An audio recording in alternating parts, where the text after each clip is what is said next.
Magandang umaga po sa ating lahat, mga kapatid, Magandang umaga din po, Father. at maligayang Pasko para sa ating lahat. At happy birthday sa nagbe-birthday, no? Mami, happy birthday. Sa panglimang araw ng oktaba ng Pasko ng Pagsilang, ang ating ebanghelyo ay nagbibigay diin sa isang propetang namuhay ng buong katapatan, bagamat naging napakatagal ang kanyang pag-iintay sa naging katuparan ng pangako ng Diyos.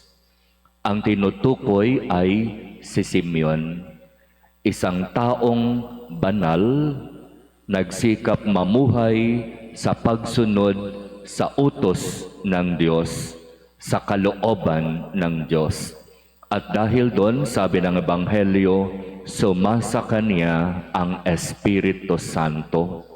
At minsan sinabi sa kanya ng Espiritu Santo, hindi ka mamamatay hanggat hindi mo nakikita ang katuparan ng pangako ng Diyos para sa kanyang bayang Israel. At pinanghawakan ni Simeon ito. Araw-araw siya ay nandoroon sa templo, nag-iintay sa katuparan ng pangako ng Diyos. Pero walang ibang sinabi ang Espiritu Santo sa kanya kung kailan ito mangyayari at kung sino itong ilalapit sa kanya ng Diyos. Pero umasa si Simeon sa salita ng Diyos. Dumaan ang maraming taon at sa wakas dumating ang araw. Paano nalaman ni Simeon na itong sanggol na ito na inihahandog ngayon sa templo ang magiging tagapagligtas? Nangyari na sa biyaya ng Espiritu Santo, naramdaman ni Simeon na itong batang ito na inihahandog ngayon sa templo, ang batang si Jesus, ang tagapagligtas, ang katuparan ng pangako ng Diyos.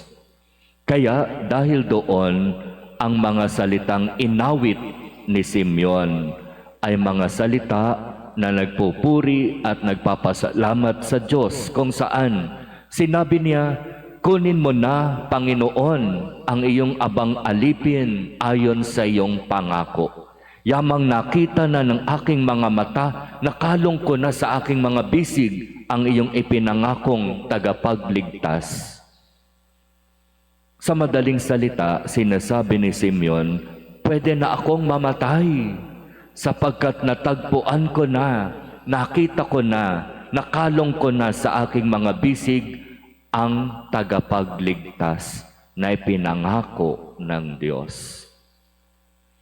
Kaya dito sa karanasan na ito ni Simeon, malinaw na sinasabi sa atin, tapat ang Diyos sa kanyang pangako.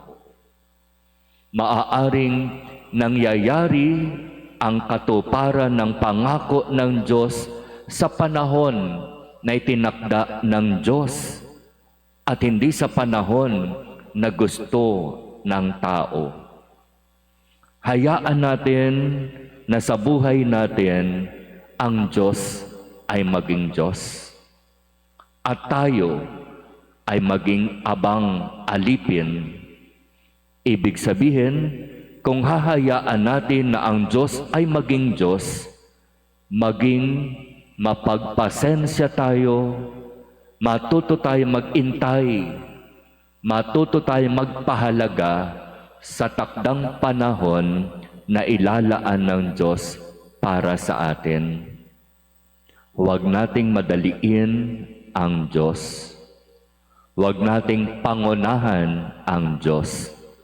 Hayaan natin na mangyari ang lahat ayon sa plano, ayon sa panahon na itatakda ng Diyos para sa atin. Ganito ang naging karanasan ni Simeon.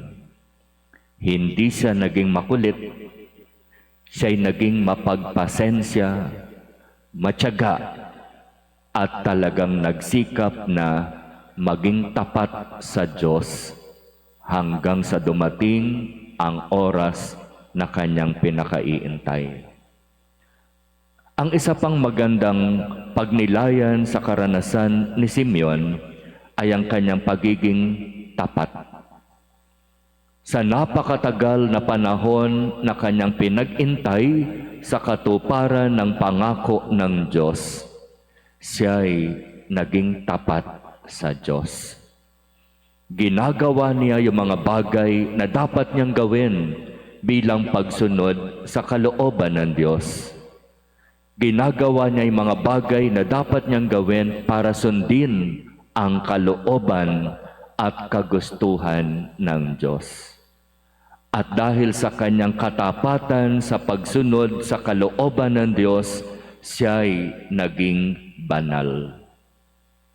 Isipin na lamang natin mga kapatid, kung sa araw-araw na ginawa ng Diyos na tayo ay nakapagsisimba at isasabuhay natin ang lahat ng ating pinakikinggang salita ng Diyos, ang ating lahat ng pinagninilayang mga salita ng Diyos, kung isasabuhay lamang natin ang lahat ng iyan, di ba katulad ni Simeon, maaari din tayong maging banal.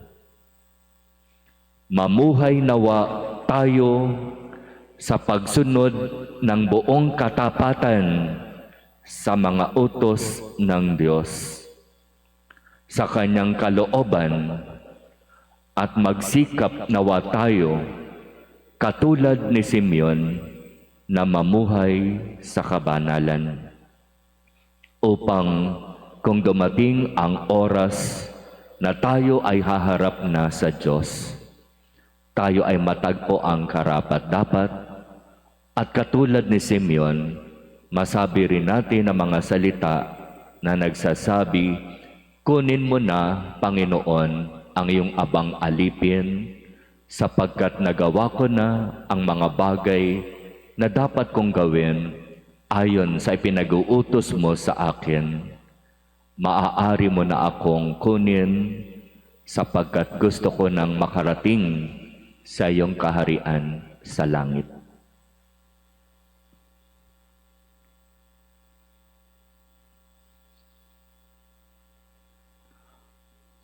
Amen.